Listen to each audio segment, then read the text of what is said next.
Mercredi 11 juillet 2018, nous rendons grâce à l'Éternel d'avoir une fois de plus arrosé notre terre. Nous ne nous reconnaissons pas dans les accords conclus lors de la rencontre sur le système de rémunération des agents de la fonction publique, propos du secrétaire général du syndicat des travailleurs du ministère de la Santé. Face aux hommes de médias, il exige le respect du protocole d'accord qui prend en compte l'amélioration de leurs conditions de travail, leurs droits démocratiques et sociaux, ainsi que l'élaboration de leur statut particulier. Pissiamba Ouedraogo est au micro de Yannick Kaboré et Odette Zouangena.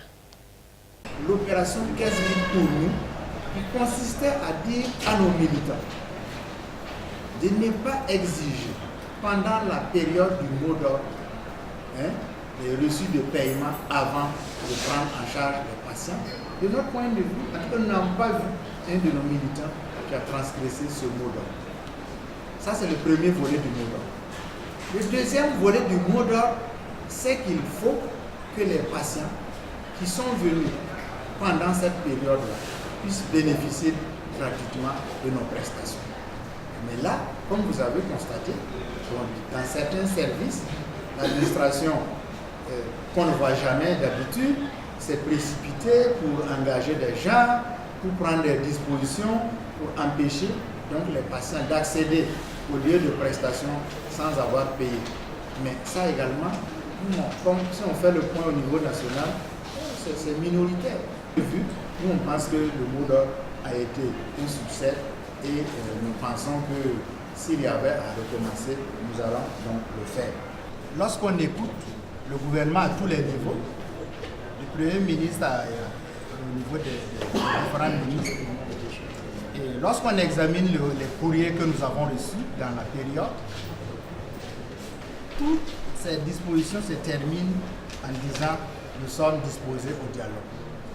Mais nous disons clairement, ce n'est pas au Sinja de fixer la date et de convoquer le gouvernement. C'est l'inverse qui doit être fait. Nous avons observé des mots d'ordre de grève jusqu'à présent, bien que le président, le 24 juin dernier, ait donc appelé les syndicats à venir dialoguer avec le gouvernement. Notre syndicat n'a jamais fait l'objet d'approche. C'est pourquoi nous avons rappelé que depuis le 6 mars 2017, nous n'avons pas rencontré une délégation du gouvernement pour examiner au fond notre plateforme de validation. Et c'est pourquoi nous avons donc aujourd'hui estimé qu'il était temps d'interpeller le gouvernement au moins une seule fois de leur existence, qu'ils respectent leurs paroles. Maintenant, il ne faut pas qu'on vienne dire oui, on a été associé à l'élaboration. Nous savons, il ne s'agit pas aujourd'hui d'élaboration. Nous, on parle d'adoption et de mise en œuvre. Retour dans cette édition sur le point de presse du chef de file de l'opposition politique burkinabé. 4 sujets de l'actualité nationale ont été évoqués par le président de l'UBN et celui du Prita Lanaya, Moïse Kinda. La conférence des ambassadeurs, la situation des universités publiques du Burkina, les soupçons de fraude au recrutement au niveau de la Caisse nationale de sécurité sociale et la décision de Madame la ministre de la Solidarité nationale, présidente de la CONASUR, de ne plus assister à certaines victimes des inondations sont les 4 sujets évoqués par le chef de file de l'opposition politique burkinabé. Selon l'opposition, les ambassadeurs et consuls généraux ont pour charge de représenter le Burkina, défendre ses positions et rechercher à son profit les meilleurs partenaires. Au regard du rôle important assigné à ses représentants diplomatiques à l'étranger, l'opposition politique se demande pourquoi le pouvoir du MPP a attendu aussi longtemps pour convoquer nos diplomates. Au niveau des universités publiques du Burkina, l'opposition politique trouve que l'État est dans une incapacité notoire à adopter le LMD. Puisqu'on a près de 60 000 étudiants qui sont à l'université d'Ouagadougou, ceux qui vont à l'extérieur pour étudier, ils ne valent pas 1000. Donc on fait le système classique et ceux qui sont intéressés, ils vont réadapter une année ou 2 ans pour terminer le système LMD, l'adapter et partir. Ça vaut mieux que de faire redoubler 60 000 étudiants. Et enfin, on ne peut pas parler d'LMD sans tenir compte de cette réalité qui est le manque d'infrastructures. Même si les étudiants n'ont pas su articuler la question en la posant à Macron, lorsqu'ils lui ont dit que vous êtes dans un amphithéâtre qui a été construit par Kadhafi, que les Français sont allés tuer, la réalité est là. Et même au niveau du SNES, les anciens ont toujours déploré ce fait.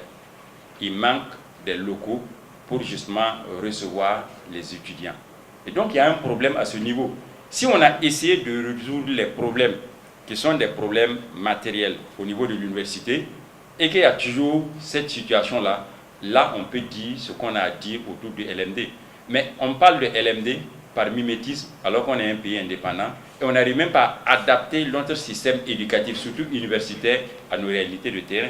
Quant à la lettre de Madame la ministre de la Solidarité nationale, présidente de la CONASUR, l'opposition dénonce une fuite de responsabilité du gouvernement. Le fait qu'il continue d'habiter ces zones traduit l'échec de la politique en matière d'urbanisme et de prévention des risques.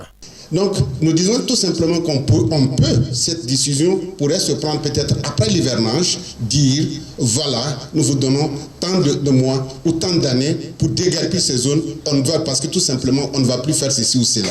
Et adopter un système, c'est quoi? C'est le dédommagement, l'installation, le déguerpissement, raser complètement ces zones et plus interdire des occupations, qu'elles soient occupées. Personne ne peut dire, non, moi je vais rester parce qu'il y a ceci ou cela. C'est parce qu'on dédommage et puis ensuite on s'en va, on laisse les mêmes personnes, peut-être quelquefois même elles vendent leurs parcelles et elles reviennent s'asseoir et attendre les prochaines inondations encore pour être ceci ou cela. Donc c'est une question, c'est au gouvernement de prendre ses responsabilités. Et comme l'a fait tout dernièrement, les Ivoiriens l'ont fait, les zones inondables, ils ont dégagé tout le monde et puis ainsi de suite. Plusieurs des questions des journalistes ont trouvé des réponses. Et rendez-vous est pris pour la semaine prochaine sur d'autres actualités marquant la vie de la nation. Hors de chez nous, au Japon, les dernières inondations qu'a connues le pays présentent un terrible bilan. Au moins 179 personnes ont trouvé la mort. Suivez cet élément.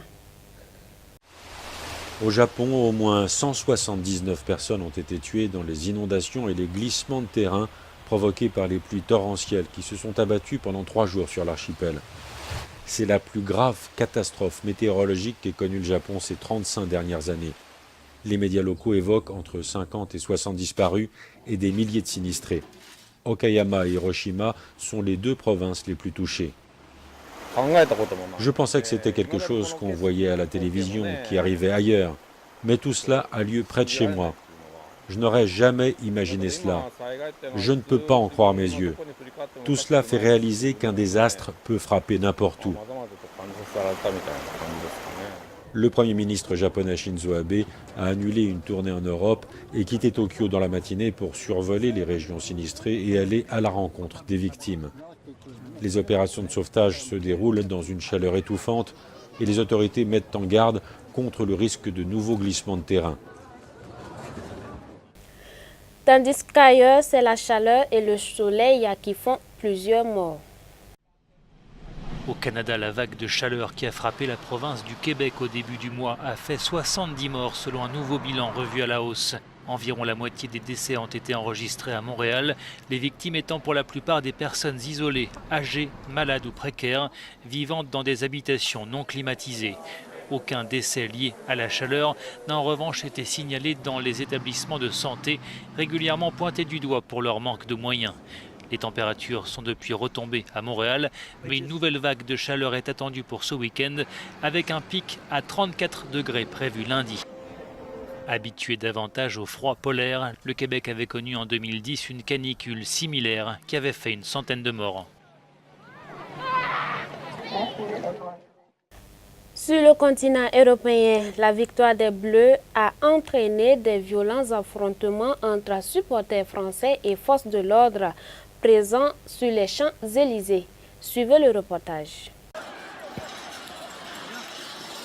La soirée avait pourtant bien commencé avec la victoire des Bleus et la joie des supporters français. Mais de violents affrontements sur les Champs-Élysées entre supporters et forces de l'ordre sont venus gâcher un peu la fête. Peu après minuit, une dizaine de camions de CRS qui descendaient l'avenue ont été visés par des jets de bouteilles. Les policiers ont riposté à coups de gaz lacrymogène. Ces heurts ont duré plus d'1 heure, plusieurs personnes ont été blessées. Il y aurait eu au moins une arrestation. Des rassemblements ont eu lieu dans de nombreuses villes de France, comme à Lyon, Marseille, Strasbourg ou encore Rennes. À Nice, un mouvement de foule a fait une trentaine de blessés légers. Ainsi s'achève cette édition. Merci de nous avoir suivis. À demain, même chaîne, même heure. Bonsoir chez vous.